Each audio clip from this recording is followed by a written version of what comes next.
Энэхүү подкастыг тогтворох хөгжлийн зорилготой үйлдсэн төсвийн төлөвлөлтөөр хөдөлмөр эрхлэлтийн шинжилгээг дэмжих нь төслийн хүрээнд бүтээлээ. Төслийг Европын албаны санхүүжилтээр нэгдсэн үндэсний байгууллагын хөгжлийн хөтөлбөр хэрэгжүүлж байгаа бөгөөд нэгдсэн үндэсний байгууллагын хүнс хөдөө аж ахуйн байгууллага болон олон улсын хөдөлмөрийн байгууллагууд хамтран хэрэгжүүлж байна. Надад асуулт байна. Надад асуулт байна. Надад асуулт байна. Надад асуулт байна. Надад асуулт байна. Надад асуулт байна. Надад асуулт байна. Надад асуулт байна.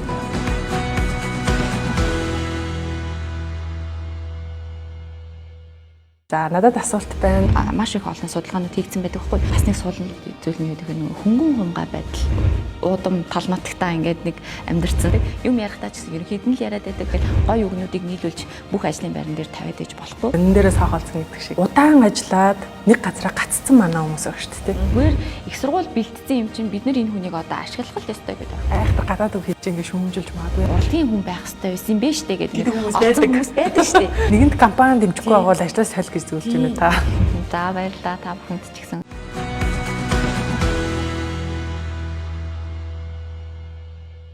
Подкаст өрх өдрийн мэндийг хүргэе үзэгчтэй. За надад асуулт байна. Подкастынхаа ээлж дугаараар өнөөдөр та бүхэнтэйгээ дахин уулзж байна.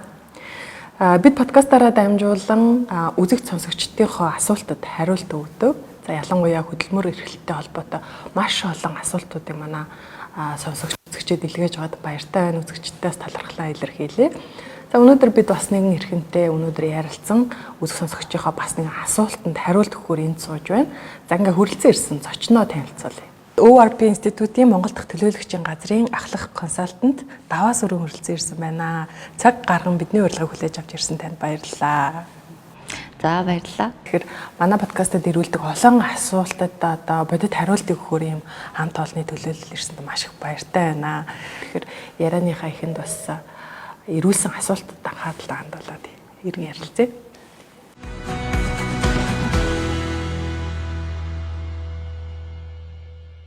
Миний үеийн залуучуудыг анзаарахад нийгмийн цаанаасаа юм шаардаад байна л та ингээд тодорхой хэмжээний олон тийшээ хүрэх чадварыг шаардаад байна. Тэрүүгээрээ ч ингээд юу гэдэг янз бүрийн сургалт руу янз бүрийн диплом авдаг ч юм уу иймэрхүү байдлаар өөрийгөө ингээд хөгжүүлж байна. Зарим нь хэрэг болж байна, зарим нь ингээд ямар ч зүгээр цагийн гарц, мөнгөний гарлага болчиход ингээд байж байгаа. Тэгээ миний ярьж байгааг бол ерөнхийдөө ингээд нэг газараа олон жил ажилласан хүмүүс бол мэдж байгаа ах гэж бодож байна. Олон жил яг нэг ажлаа ингээд хийгээд ирэхээр хүн тухайн ажлаасаа тодорхой хэмжээнд мэдээж нөгөө залгах ч юм уу тиймэрхүү асуудал үүсээд байна. Тэгээд одоо залуучуудын ур чадвар хөгжөө дараагийнхаа үеуд нь ингээд маш олон ур чадваруудтай чадварлаг залуучууд ингээд гараад ирэхэд тэнд ингээд нэг тийм хоцрогдсон ингээд дараа нь маргааштай бид нар яах вэ гэсэн юм санаа зовлтууд маш их ингээд үүсэх магадлал үүсдэг. Тэгээд яг маргаашаа бид нар нэг ажлын байргүй тэгээ бүр цаашлаад бид нар ингээд нэг ур чадвар маань ингээд хоцрогдчихгүй гэдэг тийм айдас байна л да.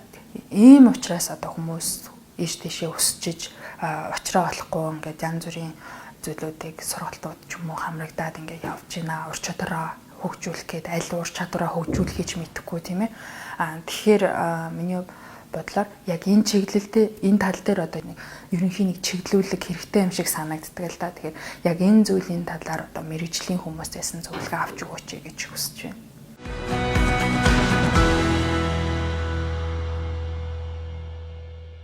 Тэгээд бид сая сонслоо яг энэ ур чадвартай холбоотой асуулт зөвхөн энэ үзэгчээс биш маш олон хүмүүсээс ирж байна. Би дэвшмээр байна. Нэг газар айгуу удчлаа.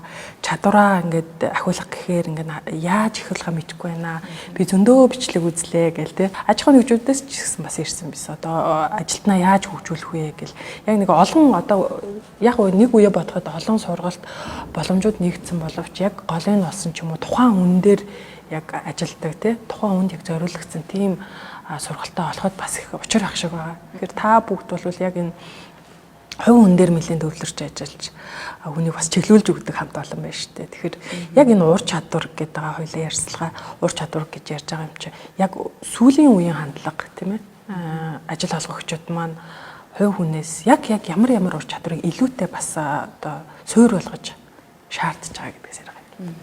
Сүүлийн үед компаниуд ийм л ур чадварыг гол олгож шаардж байгаа шүү гэд нэг өгүүлбэрээр юм тодорхойлж байгаа айгүй хэцүү. Яагаад тэгэхээр ингээд салбар болгон одоо өөр үйл ажиллагаа явуулж байгаа. Тэгээд тухайн ажлын байр болгон дээр тухайн хүний гүйцэтгэх одоо чиг үүргүүд нь өөр байдаг учраас шаардлагатай ур чадвар нь ч гэсэн дагаад өөр байна гэсэн үг. Тэгээд яг нь нийтлэг байдлаар ямар ур чадваруудыг илүү их шаардж байна вэ гэхээр за хамгийн одоо нийтлэг байдаг салбаруудад бол мэдээж яг багаар ажиллах чадвар, асуудлыг шийдвэрлэх чадвар гэдэг ч юм уу те номер 1-т одоо харилцааны чадвар гэдэг тавигддаг. Эдгээр маань бүгдээрээ л нөгөө илүү soft skill буюу одоо нөгөө зан төлөв тал руугаа илүү их шаарддаг болсон.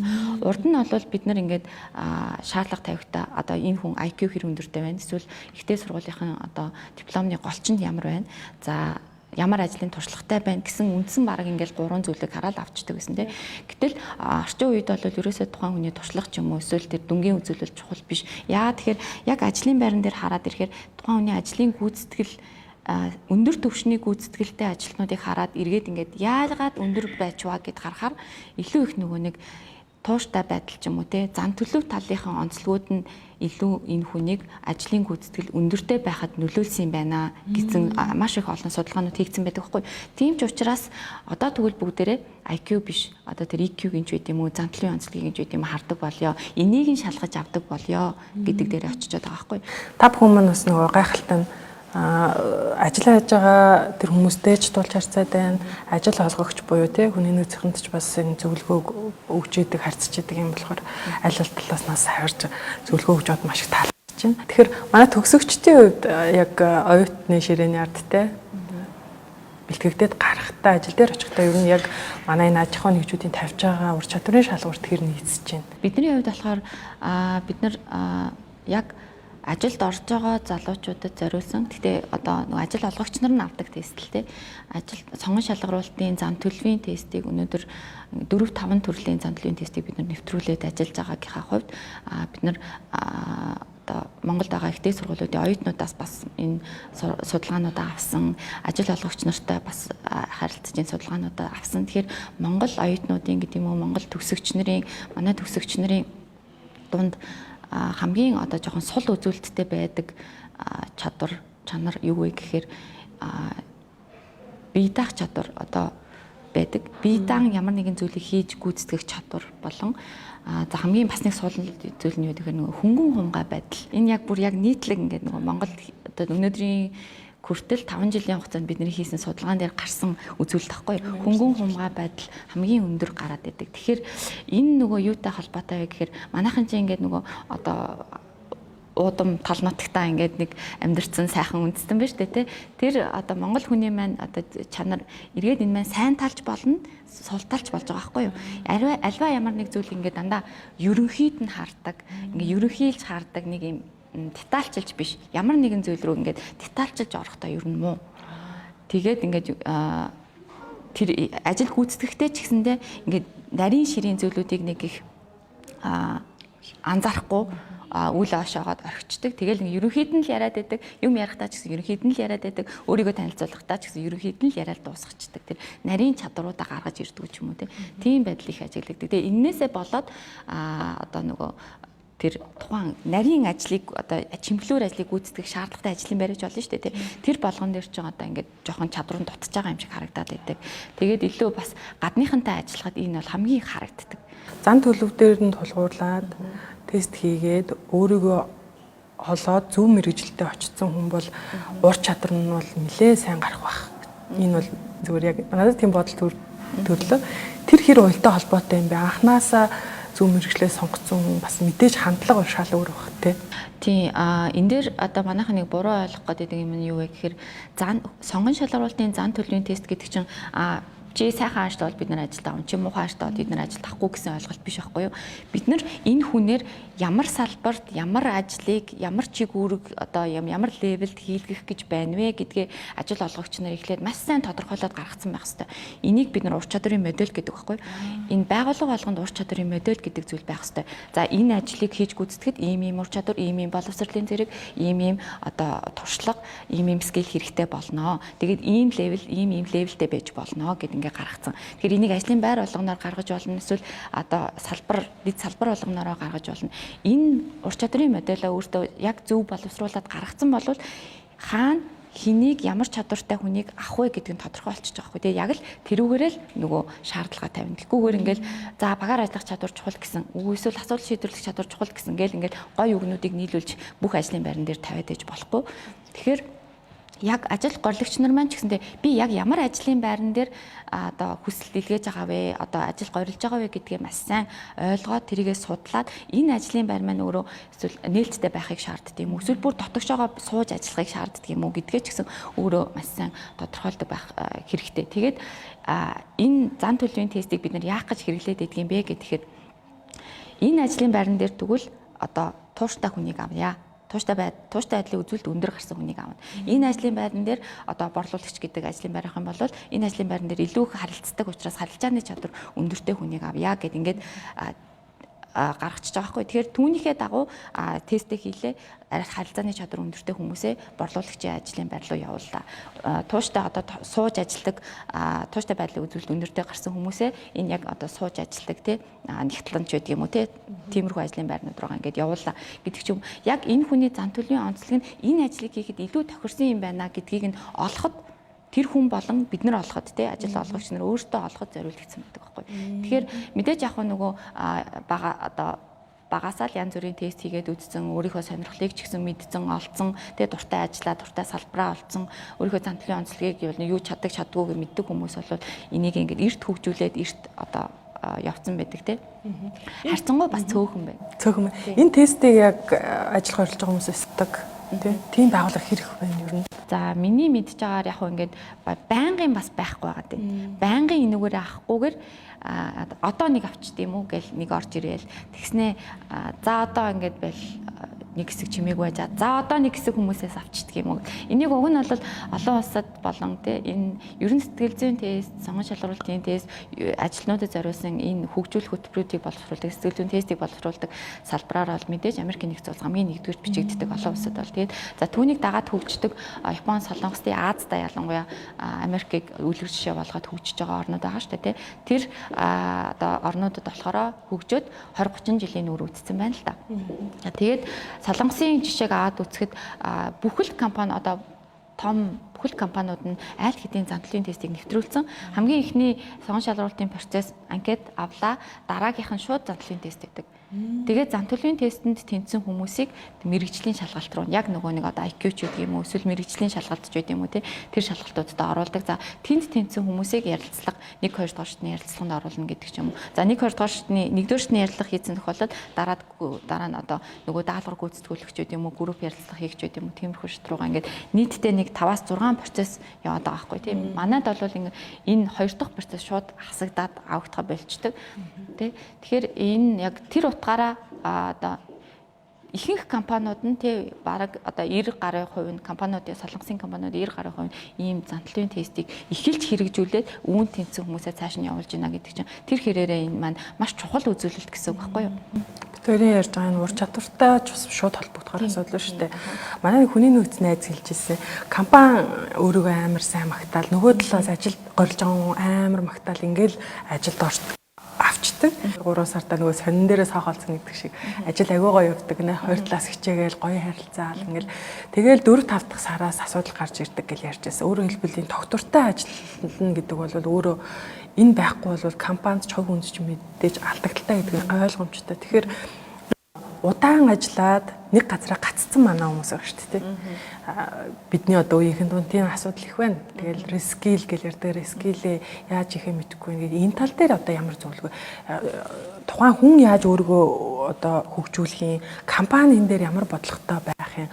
Өшөө сая ярьсан тестүүд хэдийн ажиллаж байгаа хүмүүст хийгдэх боломжтой юм уу гэдэг асуулт.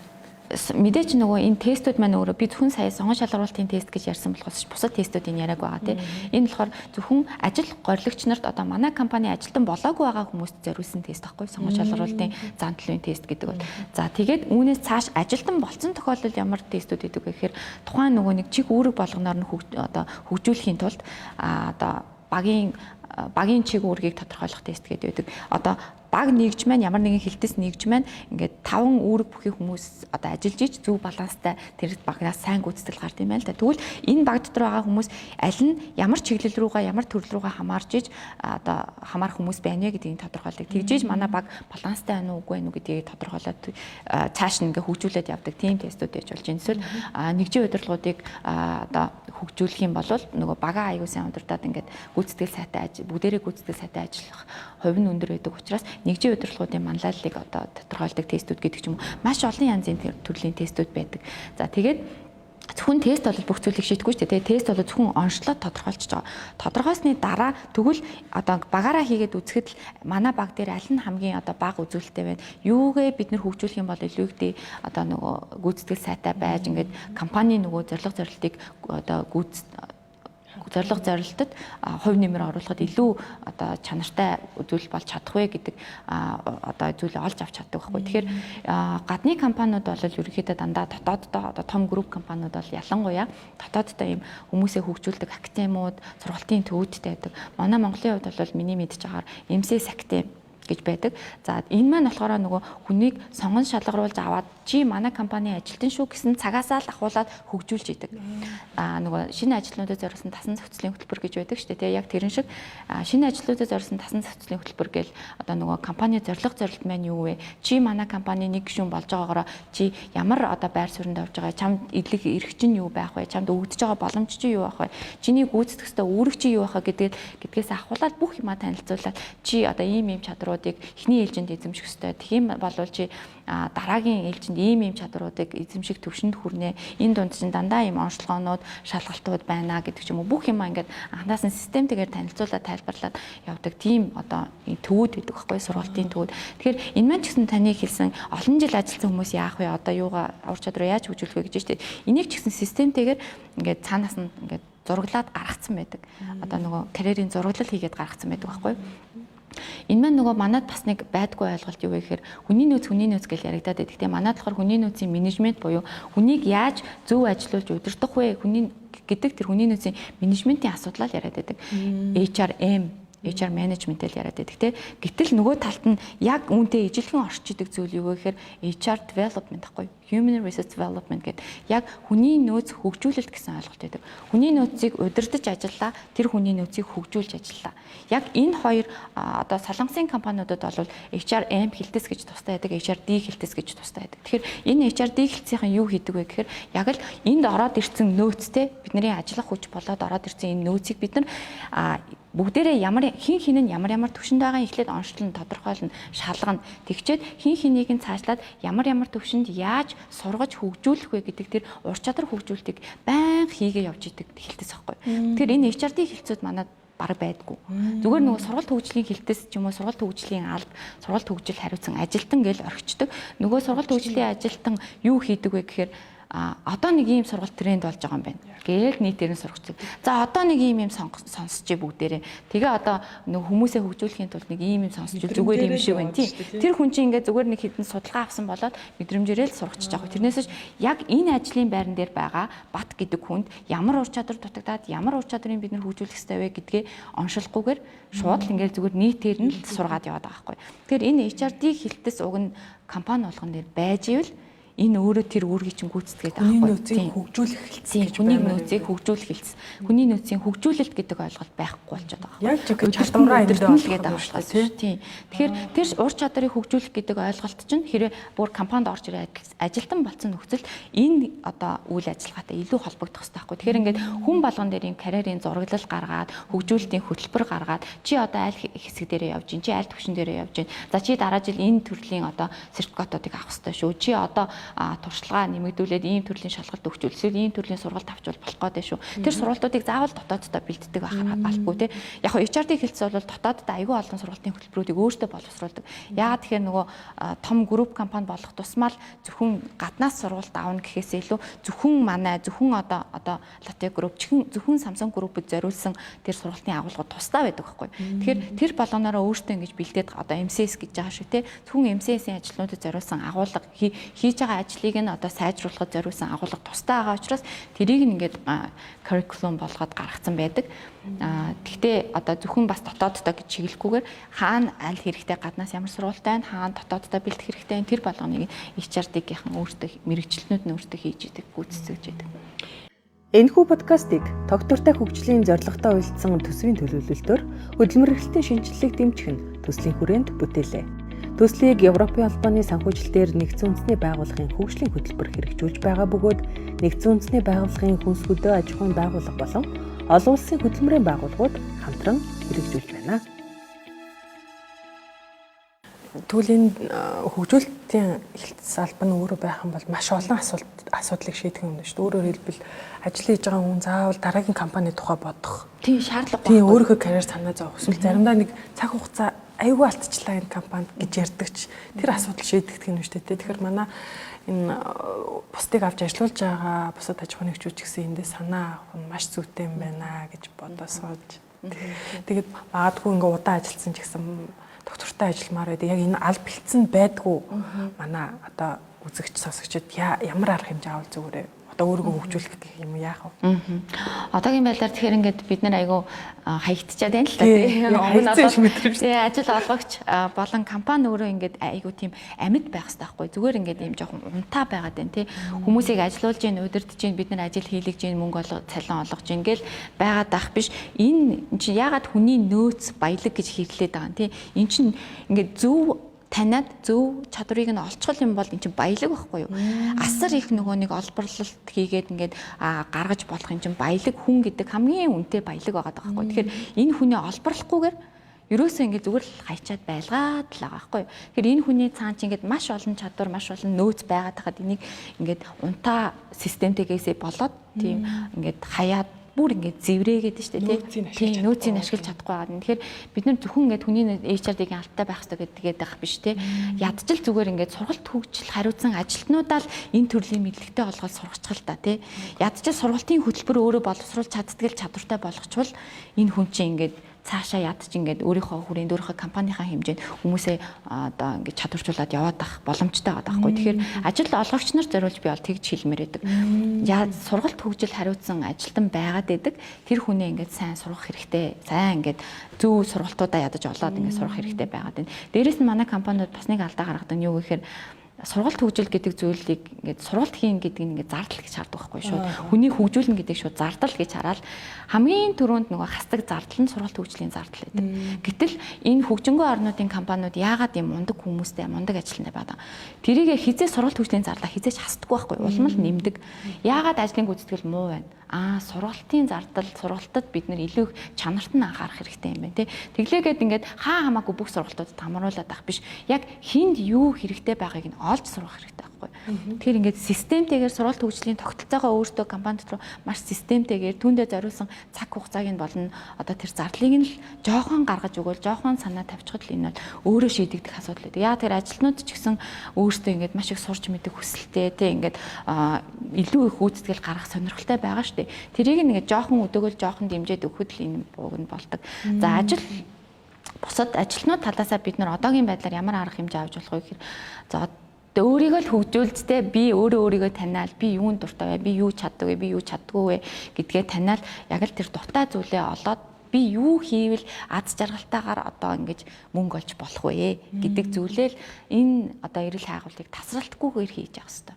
Би нөгөө ярьцлага эхлэхээс өмнө нэг бүр бодож исэн бодлого бүр та бүр гэж 180 гаруй зэрэгүүлчлээ. Өөрөөр хэлбэл нөгөө ур чадрын тухай яриа гэл нөгөө үзэгчийн асуултыг сонсож байхдаа за манай нөхцөл өөртөө болохгүй байна. Энэ хүмүүс рүү л те чиглэсэн ингэж та нар хөгжөөч гэдэг юм ярина гэж бодсон чинь нэрээ яг хүний нөөц гэж те гэдгийг хариуцдаг гэдэг утгаараа компани энэ их нөөцийг ашиглахын тулд ур чадварыг бас хөгжүүлэхэд нэлээд оролцоотой байх нь шүү дээ те. Тэгэхээр манай дэлхийн жишг ч гэсэн юм байгаа гэж сонслоо тий. Дэлхийн жишг ч гэсэн тийм компани өөрөө маш ийм системтэйгээр хүмүүсээ одоо хөгжүүлэх гэж маш их цаг хугацаа, маш их одоо ажиллагаа тий хүн хүч зардал цаг хугацааг зарцуулдаг байхгүй. Тэгжиж тэр хүмүүсийг ингээд системтэйгээр хөгжүүлнө гэхээс зүгээр их сургууль бэлтцсэн юм чинь бид нар энэ хүнийг одоо ашиглах л ёстой гэдээ орчиж ерөөсөө хайдаггүй. Доктортой ажиллах гэдэг дээр бас ер нь өшөө нэмжлэх зүйл юу вэ? Тэр одоо тэр нэг одоо яг үзэгчд маань айхтар гадаад үг хийж ингээ шүүмжилж магадгүй яалт энэ upscale, rescale гэдэг үг бол яг энэ талбарт бол нэлээд ашиглагдаж байгаа. Яг энэний ялгааг нь та гаргаж бас тайлбарлаж өгч зарим нь ч бас мэдээлгүй хүмүүс байгаа тий. За яг манай юунд болохоор upskill, reskill гэж нэг их хэрэгэлдэг. Гэхдээ энэ нэр томьёоноор юу гэсэн утга вэ гэхээр upskill гэдэг бол би одоо мэрэгжлийнхаа ур чадварын хүрээнд нэг 3 гэсэн левелээр байгаа гэж бодъё л доо. Би тэгвэл компани болгон дотор чинь ингээд нэг грейдүүд байдаг тий. Ур чадвар болгоноор нь ингээд ажлын байр болгоноор нь одоо тэр ур чадрын модель байх хэрэгтэй гэдэг чинь энэ болгоно ингээд системчлээ гаргацсан зураглалыг хэлдэг байхгүй. Тэгэхээр энэ ур чадрын заавал нэгтлэн гэдэг хүн левел 1 2 3 4 5 одоо ерөнхий хүртлээ ийм левелүүдэд ангилагдана. Мэргэжлийнхаа ур чадрын хүрээнд гэдэг ч юм уу. За туршлагынхаа хүрээнд ингэж ангилагдана гэдэг ингээд хүснэгтлээд гаргацсан зүйлийг за би бол за нэг нэгтлэн 3 гэсэн төвшин дээр байгаа бол би дараагийн төвшин дээр очихын тулд би апскил хийх хэрэгтэй байхгүй. Яг нөгөө мэрэгсэнгүүдийнхаа бахан сургалтанд суудаг, өгстэй шалгалтуудаа өгдөг өвтэй тэр болгоно ингэж илүү өндөр төвшний одоо нөгөө ерөнхий болох тэр төвшний сургалтуудад би апскил хийж болно тий. Рескил гэдэг бол дахиад илүү өргөн цар хүрээнд байж болно. Эсвэл одоо чиний ажлын байр чинь хөрвж борлуулалтын ажилтан бол жишээлбэл хөрвөөд аль одоо хүрээнд ажиллаж болохоор байдаг вэ? Илүү нөгөө хүрээгээ тэлэх рескил хийгээд хөрвөх чадвараа сайжруулах байдлаар явна гэсэн. Тэгэхээр нэг нь дээшээгээд босоо чиглэл нөгөөх нь бол жоохон хөвтэй чиглэл байгаа даа л ойлголтыг тайлбарлаж байгаа. Тэгэхээр альч талаасаа хүмүүс ер нь өөрийгөө ур чадвараа хөгжүүлнэ гэдэг маань болвол энд хамаарагдаад явчихна. Нэг практикал асуулт байна. Одоо яг заны манай үзэгчийг хариултаа ингээл бодоод сууж байгаа чил. За би тий эргэн сарын туяа нэг компанид 10 гаруй жил ажиллажлаа. Тэгээд үнэхээр гэр бүл шиг тассан байна. Ажил гарт орчлоо. Компани ямар цалин тавих боломжтойг би мэднэ. Компани намайг юу хийдгийг мэднэ. Ингээ явж чадлаа. Гэтэл надад бас нөгөө өөрөө бас дэвших тий арай нэг тухайн нөхцөл байдлаасаа илүү сайн төвшөнд амьдрах ажиллах тийм хэрэгцээ өсчлээ шүү дээ. Гэтэл компани бол яг тэр хөгжүүлэх салбарч байхгүй, хүний нөөцийн айхтар бодлогоч байхгүй тий яг л нэг тийм төлөөлөл байлаа гэж бодоход ажлаас гарах гэж шууд тэр гарахтаа нэг ямар нэгэн шалтгаан хэлждэг шүү дээ бид нар ч би ингээд ингэх болчлаа гэл өндөө бол цаанаа өөр л юм байгаад идэг тий. Тэгэхээр энийг нэг яаж ойлгуулж гарахаас ажлаа солихоос өөрөөр яаж шийдэж болох вэ? Яаж ойлголцох вэ? Энд чинь нэг тийм яг ингээ гаднаас нарахад амархан юм шиг мөртлөө яг тохиолдож байгаа өндөө нэг юм эвгүй байгаад идэв штэ. Та нар цалингаа нэм би гарлаа гэлтэй.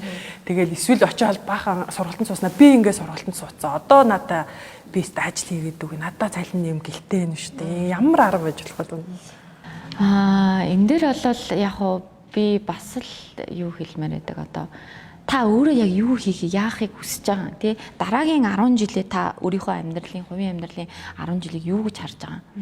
Энэ компанид одоо 10 жил ажиллаад хамгийн таны одоо тэр өсч болох хурж болох тэр одоо зүйлийг та энэ компанид харж ийн тэр топ төвчнийг та харж ийн үү тий тэрэндээ хүрэхийн тулд зориод явбал одоо танд ямар боломж байна, ямар эрсдэл байна, одоо юу хийж болох вэ гэдгийг харна. Эсвэл таны сонирхол одоо бүр ажилласаа залхсан байж болно шүү дээ. Би нэг л өөр юм хиймээр байна. Би ингээд одоо 10 жилийн нэг хийлээ. Одоо нэг л өөр ингээд бүр нэг өөрчлөмөр байна гэж үнэхээр ингээд дотроос чинь тий тэр хилээд байгаа бол та юунд сонирхолтой юм? Тэрийгэл бас л ингээд одоо хувийн бизнес эхлүүлэх байдаг ч юм уу.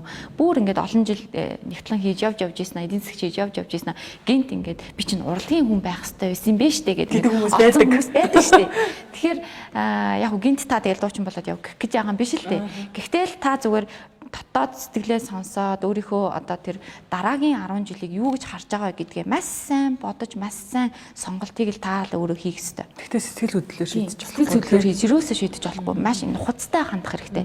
Энэ дээр маш дараагийн 10 20 жилээ би сонгох гэж штэ шийдэх гэж штэ. Тэ миний амьдрал шийдэгдэх гэдэг штэ. Тийм учраас өөрийнхөө одоо өөрийг нь маш сайн мэддэг хүмүүстэй ярилцтэй захиралтайгаа миний мэрэгжлийн хүрээнд намайг үнэлдэг ч байт юм уу, миний чадварыг аягүй сайн мэддэг ямар одоо менторууд, коучуд байдгийн тий компани дээрнээ ч болно, найзууд нөхдөсөн ч байж болно. Тэр хүмүүстэй ярилцаад хаашаа яаж явбал миний одоо дараагийн 10 жилийн, дараагийн 20 жилийн карьер илүү байх вэ гэдгийг маш сайн ярилцаж зөвлөгөө авч болно. Одоо нөгөө лайф коуч гэдэг шиг аюу олон төрлийн коучуд байдаг болсон шүү дээ тий. Тэдний бас шаардлагагүй байна. Тийм хүмүүстэй уулзаж ярилцаж болно. Мэргэжлийн одоо янз бүрийн тестүүдийг өгж үзэж болно. За хүмүүстэй ярилцаад энийг гэр бүлийнхэнтэйгээ ярилцсан. Тэр нөгөө маш нэг чухал зүйл чинь бас санхүүгийн одоо шийдвэр штэ тийм чадамжтай тийм ийшээ явбал яах вэ, ийшээ явбал яах вэ, Б сонголтыг хийвэл яах вэ, А хийвэл яах вэ. Тэгэхээр энэ болгоныг маш сайн нухацтай бодож үзэж, эргэцүүлж, хүмүүстэй ярилцаж, гэр бүлийнхэнтэй ч гэсэн ярилцж ижил шийдвэр гаргах хэрэгтэй гэж би бол бодож байна. Нэгэнт компани дэмжихгүй байгаа бол ажлаас солих гэж зөвлөж байна та. Компани бол яг үнэхээр яг дэмжиж чадахгүй те одоо нөгөө удирдлагын тэр одоо ойлголт өөрчлөгдөхгүй, удирдлага арга хэмжээ авахгүй бол бид нар яаж ингэж хөгжигээд дэвхцээд нэмэр байхгүй шүү дээ те. Тэгэхээр тэр хүн яг л өөрөө удирдлага яаж хандж гин, компани яаж хандж гин, би яахыг хүсэж гин гэдэг дээрээ л одоо үндэслэж шийдвэр гаргана. Маш сайн бодож зоригтой хөдөлгөн шүү дээ те. Өнгөрөх онд хийсэн 21 онд хийсэн барометрийн судалгаагаар яг ажил олгогчдын дунд те хийсэн судалгаагаар ажил олгогчид ажилтнаас юу хүсэж байна, ажил горлоод ирж байгаа хүмүүсээс юу хүсэж байна гэдгсэн чинь яг мэдээж тухайн мэргэжилтэй холбоотой үндсэн ур чадвар нэгдүгээр тавигдана. Түүний дараа хамгийн чухал нь нөгөө зөөлөн ур чадвар гэсэн нэг тийм сонирхолтой дүн байсан л да тайлбар. Тэгээд тэр нь таны өнцгөр бол энтэй хэр санал нийлэх үнэхээр аж ахуйн нэгжүүд өнгөн талдаа тэгж яриад байна уу? Эсвэл үнэхээр зөөлөн ур чадварыг харчаад чухал гэж үзээд тэрийн чухал үзүүлэлт болгоод байна уу? Тэгээд магадгүй зөөлөн ур чадвар байлаа гэхэд бусад ур чадвартайгаа яаж уялдуулж хүн өөрийгөө хөгжүүлэх хэрэгтэй гэдэг дээр. Энэ дэр нөгөө бас нэг айгүйх ойлголтууд ингээд олон нэр томьёо ингээд яваад идэг болохоор бас манайхан одоо бас юуг хэлээд байна гэдгийг мэдгүй байх тий. Би яг түрүүний нөгөө хэлсэн ур чадвар гэдэг байгаа чинь компетенси гэдэг юм цогц ойлголт байхгүй. Тэр дотор чинь hard skill, soft skill гэдээ яриад байна тий. Гэтэ ур чадварын чинь ихэнх хэсгийг soft skill нь илүү давамгайлж идэг. Хаардасаа ч илүү давамгайлж идэг. Гэхдээ энэ soft skill гэдэг зүйл чинь манайх дээр зан төлөв талын үзүүлэлтүүд байхгүй. Зан төлөв гэж буuna. Гэтэ энэ чинь нөгөө яг нэг бүрчлэн тим чадвар, тим сэтгэлгээ, тим сэтгэл гээд ингээд тим байдал гээд ингээд олон үгээр хувирж буудаг. Жишээлх юм бол тууштай байдал, үнэнч байдал, бүтээл сэтгэлгээ, шүүмжлэх сэтгэлгээ, стратеги сэтгэлгээ гэдэг ч юм уу те. Энэ болгон чинь бүгдээрээ тэр soft skill байхгүй. Тэрнээс ч энийг ингээд ямар нэгэн их сургуулийн хөтөлбөрөөр өгөөд тэрийг ингээд шалгаж аваад чиний шүүмжлэх сэтгэлгээ чинь 3.1 хэд болсон бэ шүү гэд ингээд шалгах боломжгүй зүйл шүү дээ. Энэ чинь зүгээр олон төрлийн дасгалжуулалтын хөтөлбөрөөр ингэж бий болгоход баг зэрэг хөгжүүлэх боломжтой тийм чадваруудыг soft skill гэж нэрлэдэг байхгүй. Ер нь бол бид нар зан төлөв гэж ойлгоход болно. Тэгэхээр энэ ажлын байран дээр шүүмжлэх сэтгэлгээтэй хүн илүү хэрэгтэй байж болно шүү дээ тий. Яагаад тэгэхээр ингээд маш нарийн одоо эмнэлгийн байгууллага ч юм уу те эмнэлгийн байгууллагт ялангуяа тийм бодиттой юмд яг шууд бодиттой юм хийсвэр биш те бодиттой ханддаг шүүмжлэх сэтгэлгээтэй ханддаг юмыг асуудлыг яг асуудал гэдгээр нь хараад үүнийг шийдвэрлэх гэж зорддог ч юм уу те тийм сэтгэлгээтэй хүмүүсийг илүү их одоо ажилуулахыг зорддог гэж үзэх юм бол тэр зүйлүүдийг бид нар яаж одоо шалгаж оншилж болох вэ? Яаж энэ хүний шүүмжлэх сэтгэлийн тэгвэл өндөр байгаа вэ гэдгийг оншлоод тэрийг нь хөгжүүлэх вэ гэдэг олон төрлийн дасгалжуулалтын хөтөлбөрүүд байж иж энэ маань өөрөө бий болох хэрэгтэй байхгүй. Тэгэхээр яг хоо компаниуд нөгөө одоо маш олон орнуудын маш олон компаниудын жишээг ингээд дагаад бенчмаркинг хийгээд те явж байгаа явцдаа л одоо ийм юмнууд soft skill гэдэг нэг юм сонсогдоод байна, re skill гэж сонсогдоод байна. Энийг юусоо бүгдээрээ нэвтрүүлээ гэл ингээд үдэд тараад л яваад байгаа. Гэхдээ энэ нь ингээд тийм их системтэй болчихсоо зүгээр л нэр томьёонууд хөвөөд л зүгээр урсаад байгаа тохиолдол өндөр байгаа байхгүй.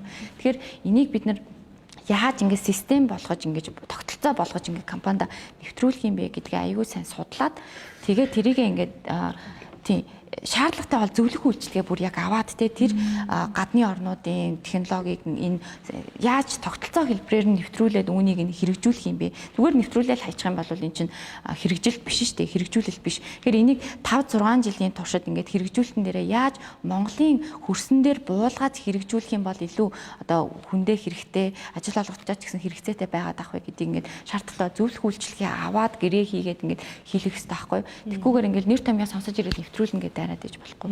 Тэгээд ажил олгогч нар яг тэрүүгээрээ л ингээд soft skill чухал ингээд яриад байгаа нь үнэн. Энэ нь бас зөв ингээд нөгөө нийгмийнхаа хөгжлийнхоо одоо явцыг процессыг дагаад л ингээ өөрчлөгдөж байгаа процесс л тоо. Тэгэхээр хэдийн энэ зөв боловч системгүй байна. Ямар ч юм ажиллагаагүй байна. Амьд биш байна. Зүгээр л үг яриад яваад байна. Тэ нөгөө ажил олгогч өөрөө soft skill дотор юу хамаарж байгаа вэ гэдгийг мэдэхгүй. Өөрөө ур чадрын модельч боловсруулж гаргаагүй. Тий шаардаад байдаг. Тэгээ ажил горлогч нь ч гэсэндээ soft skill гээд л яхаа энэ нь яг юу юм бол гээл гайхаал яваад байдаг тэ.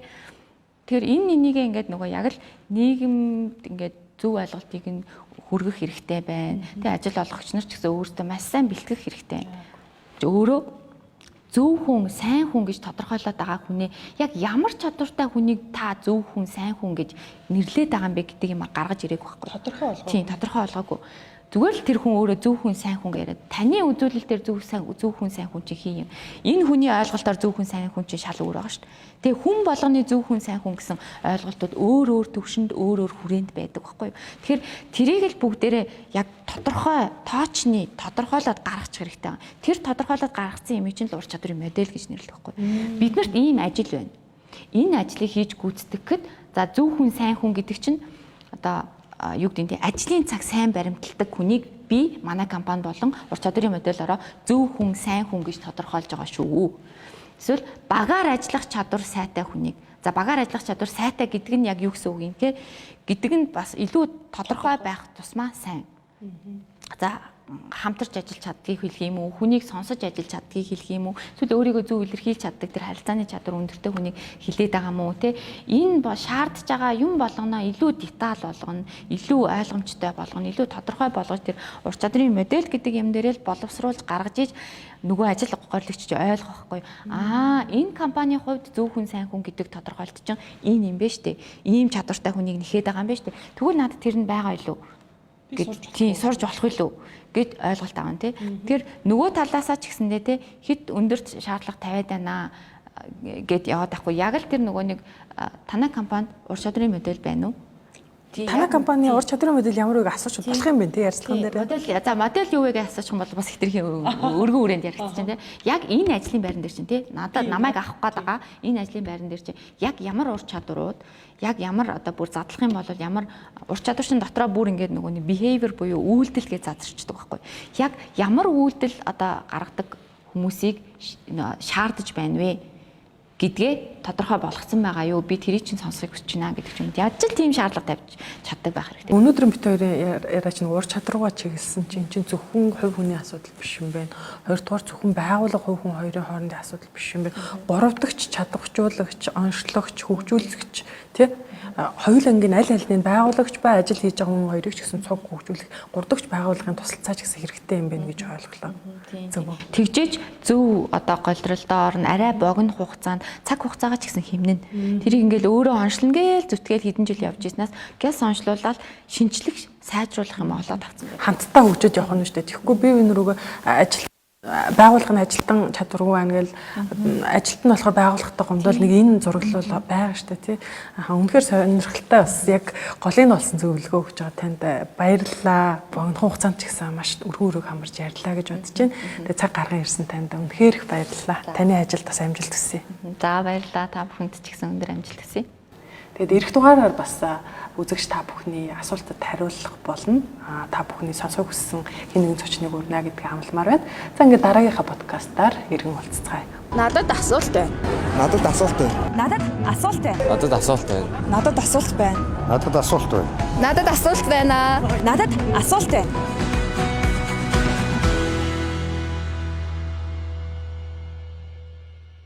Энэхүү подкастыг тогтвортой хөгжлийн зорилготой үйлдсэн төсвийн төлөвлөлтөөр хөдөлмөр эрхлэлтийн шинжилгээг дэмжих нь төслийн хүрээнд бүтээлээ. Төслийг Европын холбооны санхүүжилтээр Нэгдсэн үндэсний байгууллагын хөгжлийн хөтөлбөр хэрэгжүүлж байгаа бөгөөд Нэгдсэн үндэсний байгууллагын хүнс хөдөө аж ахуйн байгууллага болон олон улсын хөтөлмөрийн байгууллагууд хамтран хэрэгжүүлж байна.